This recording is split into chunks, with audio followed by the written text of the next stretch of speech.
Sure, you felt the rumblings, the signs. If there's something off about a person, a friendship, even if you've been friends a while, calm seas behind you. Now buckle up as I'm about to give you my perspective on 10 signs it's time to end a friendship. Number 1, the friendship is one-sided.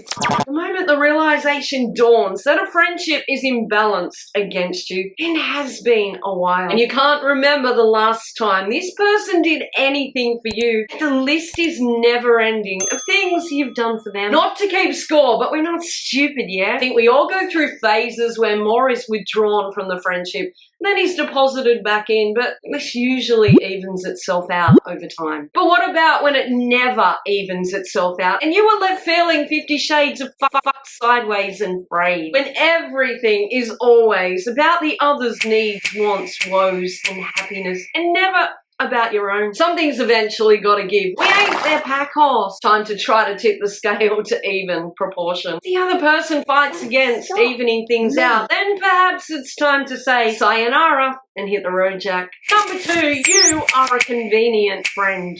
That friend that always has one problem or another they need you to solve. Yet you rarely see or hear from them any other time unless they want something or they're bored. Heaven forbid you should have a problem. I've had a few of these friendships. I'd never hear a peep from them and then they'd randomly pop their head up. The kinds that wouldn't even acknowledge my social media posts but would be all over everybody else's. Even people's they wouldn't have bloody even heard of if it wasn't for me. And when most everything runs on social media these days, we notice this shit. But how fast they'd slide in my DMs feigning interest in my life right before a favour was asked, or they wanted the goss on something, and they show absolutely no interest in our life or aspirations. They couldn't care less. The only time we are visible to them is if we can help them somehow. We are never their first option. Hell, maybe not even their second or third. The kind of friend that will disappear completely, then randomly turn up one day because they've joined a bloody MLM and they want to recruit you or sell you something, or just generally want us to pull a few strings for them somewhere. You know what I'm saying? The convenient friends can conveniently bugger off ski. Number 3, the friendship holds you back.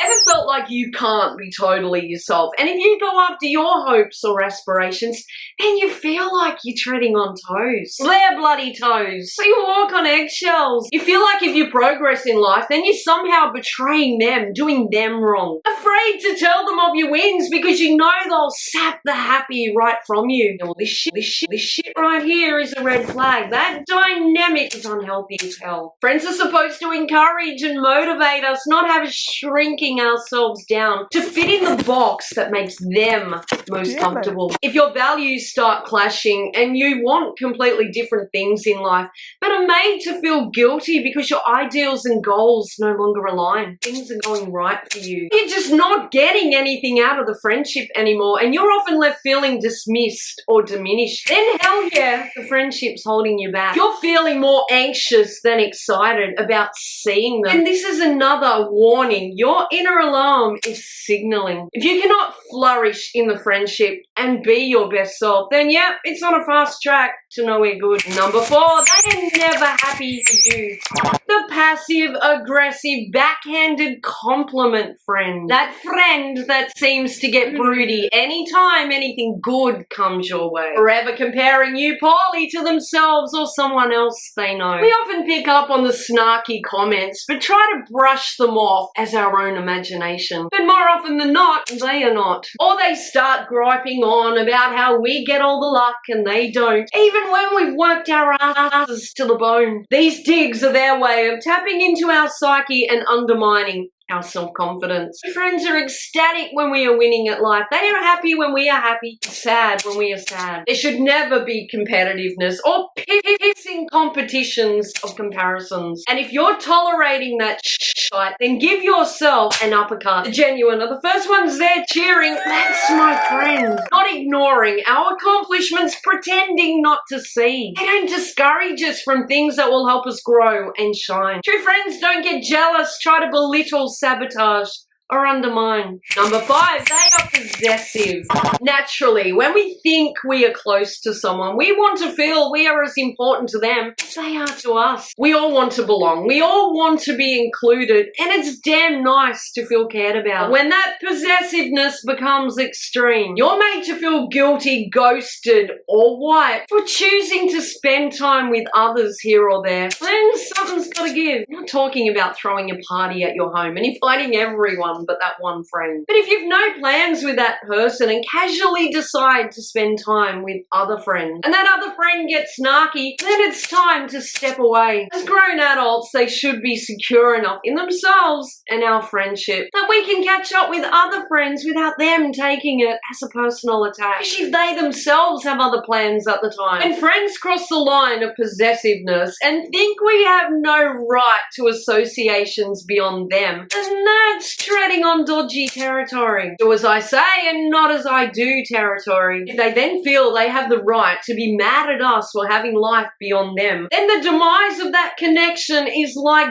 dodging a fucking immaturity bullet. Number 6, their drama is exhausting. Oh, the habitual drama queens. We've all known them, yeah? The grandstanders that have a new drama every day of the week. They who think everyone in their circle awaits their arrival so they can hang off their every word with zest and zeal. I literally knew someone like this. The drama and catcalling was incessant. This person also loved to declare how they hated drama. I'm actually quite certain that this person had drama tattooed on their soul, in my experience. Those who say they hate drama are usually the ringleader of the bloody circus. We all like a little drama, so long as we are watching on and not in the midst of it. When someone is just a whirlpool of toxicity and drama, forever the victim, forever wronged, it can eat away at your own spirit. Too much of that and we can become physically ill. Their toxicity will seep within our own skin. We can even become so consumed by it, or we become it. When someone is drowning in drama and angst and hating on almost everyone they know, we are bullshitting ourselves if we think that we will not eventually be on that hit list. Number 7, they don't have your back. I don't believe we should ever have to ask our friends to have our back. I believe if they're genuine friends, they just will. Someone is being mean to us and they just sit idly by